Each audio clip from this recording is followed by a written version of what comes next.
Hello friends, गुरुपौर्णिमेनिमित्ताने ना आज आम्हाला गुरुपूजनासाठी जायचं होतं. सकाळी लवकर आवरावं म्हटलं. किचनमध्ये येऊन रात्री घासलेली भांडी जागेवर लावून घेतली. मुलांची फरमाईश, टिफिनला पनीरच बनव. पनीरची भाजी मुलांची आवडती भाजी. पनीरची भाजी बनवून घेतली आणि पीठ मळून घेतलं. 8 वाजता स्कूल असते ना, त्यामुळे खूपच गडबड होते.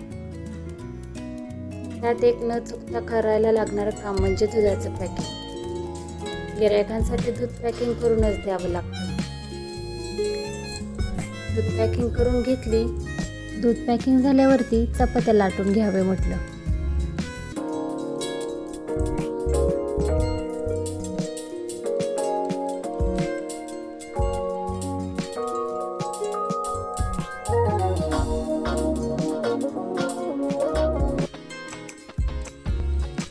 हे आमचं छोटं पिल्लू झोपेतून उठायला लेट करणार आणि उशीर झालाय म्हणून मग घाई गडबड करणार.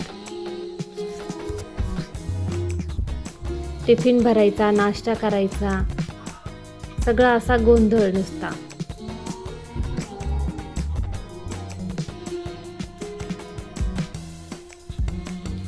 सकाळच्या घाई गडबडीत ना किचनची ही अशी अवस्था होते. किचन आवरायच्या आधी म्हटलं नाश्ता करून घ्यावा. नाश्ता करून झाल्यावरती किचन आवरायला घेतलं.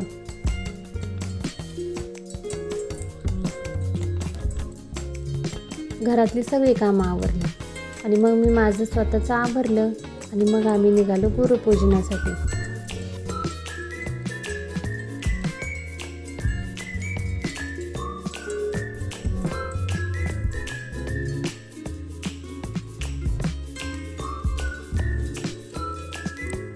आम्ही तिथे पोचल्यानंतर गुरूंचे पायपूजन करून घेतले. गुरूंचं औक्षण करून घेतलं. गुरूंना पोशाख दिला.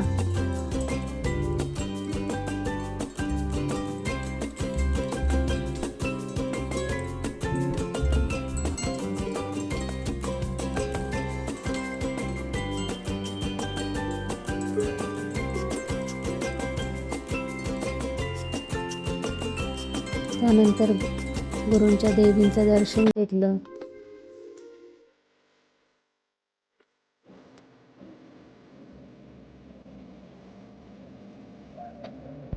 घरी आल्यानंतर आमची बेलाराणी अशी खुश चालती जसं काय मी तिला महिनाभर भेटलेच नव्हते.